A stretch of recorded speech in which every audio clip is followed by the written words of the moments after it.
Is Bitcoin repeating a previous cycle? And when could we expect the end of the Bitcoin bull market? Let's dig into these questions and give you the real answers. Let's do it. So, with Bitcoin having the best day in over 2 months, people are asking, where are we in the market cycle? Are we repeating previous cycles? And when should we be expecting the Bitcoin bull market to end? And look, there's lots of excitement out there, but we really do need to have a look at the fundamentals and the macro in order to really try to plot out the expectations. And this is what we're going to do in this video. So this is really interesting. The net percentage of global central banks cutting rates is increasing in a positive sign for risk assets, including cryptocurrency.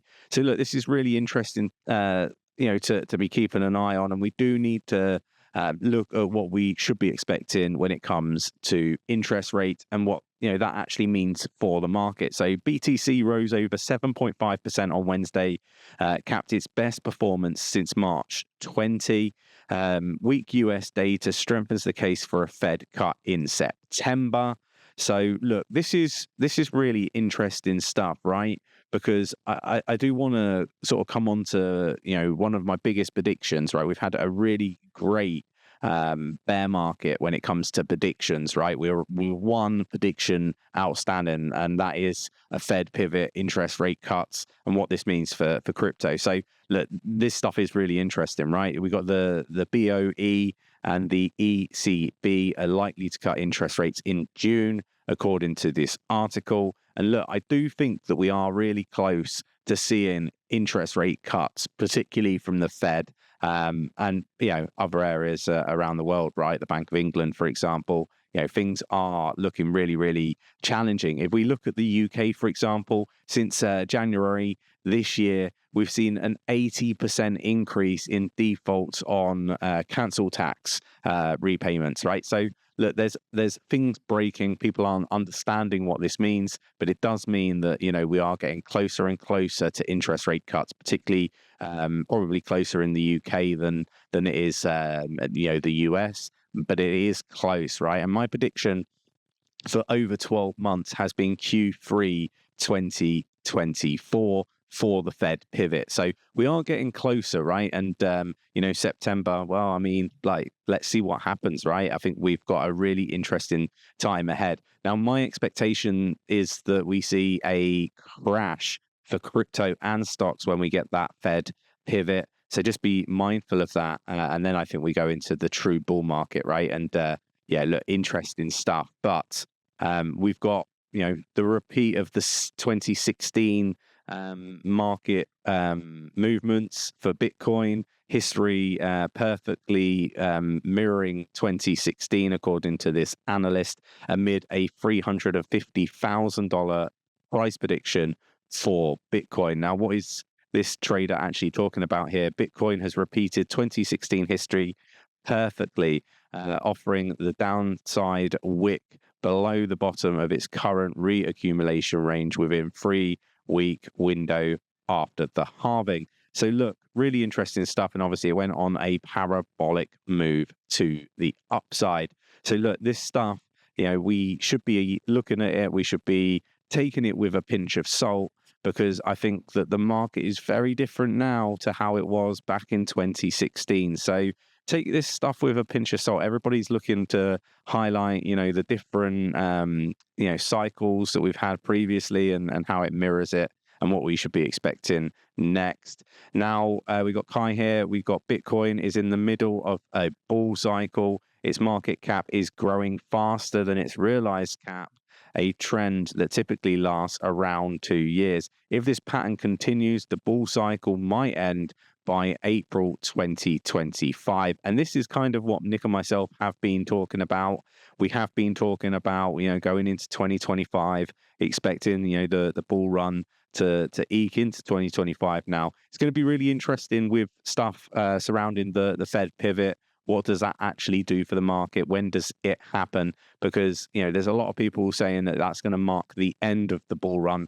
I don't think it is. I think it's going to see, some big moves to the downside, particularly for stocks and crypto, but then I think we rally on out of it as the money printers go on and risk assets go up in value, right? This is something we've traditionally seen throughout history. Now, the Fed pivot used as an indicator has a 100% accuracy for every single Fed pivot that there has been. There's been a crash of stock anywhere up to like, I think it was like 50-60%. So I think that this is going to be monstrous in terms of opportunity if it happens. I say if it happens, like a Fed pivot is going to happen. It's inevitable. But what I mean by this is if the crash in crypto happens like I expect it, it's going to be the opportunity of a lifetime, right? So just want to be really clear on what I'm trying to say here. So look, Bitcoin is up 0.36% in the past 24 hours, but 10.56% in the last 7 days. It's at 67,269.74 with Ethereum at 3,114.39, which is up 7.13% for the week. So really interesting market movements. We've got Bitcoin price may not retest this year's highs for another 5 months. I don't think that this is accurate, but it does give you, I guess, an example of like the mixed messaging that is found in the media.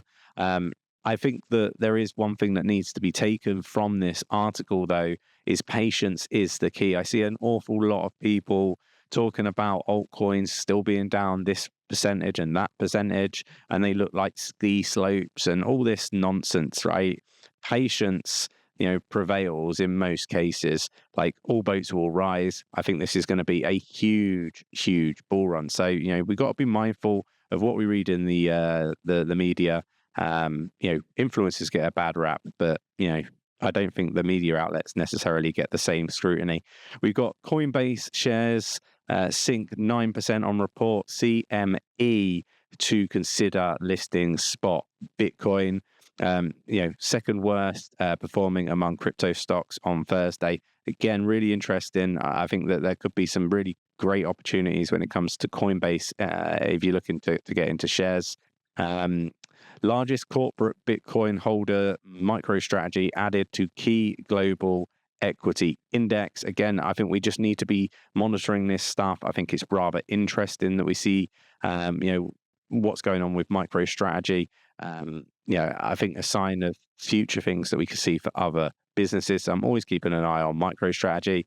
Morgan Stanley, latest bank to disclose spot Bitcoin ETF holdings for clients. The Wall Street giant held roughly $270 million worth of Grayscale Bitcoin Trust as of the end of March, according to filings. Again, what's really interesting about this is it's another, I guess, big institutional bank that is heavily involved in what's going on with Bitcoin. And there are more and more joining. So again, really important that we monitor this stuff. And I think it all looks really, really positive. Bitcoin mining costs dropped to $45,000 as inefficiency miners exit the market, according to JP Morgan. So the ones that, perhaps weren't efficient enough, they're leaving the market. We're going to see more of this. Again, it just becomes more and more centralized. And I think that this is one of the biggest problems for Bitcoin is how centralized it's becoming, how much it's moving away from what it was intended to be. You let me know your thoughts and opinions in the comments below. But that's everything I want to talk about when it comes to Bitcoin. Huge price predictions of like $350,000. The bull market ending, roughly in April 2025. It's going to be really interesting. Do these time frames and these price predictions align with yours? Let me know in the comments below. If you enjoyed the video, hit that like button, subscribe if you haven't subscribed already, tapping that bell, selecting all the notifications so you never miss a video. Why not check out my portfolio builder, where we're starting with I think it's about $100, and we're starting to build a new portfolio from scratch. Follow along. It'd be great to have you on the journey. Thanks for watching. Take care, and I'll catch you on the next one.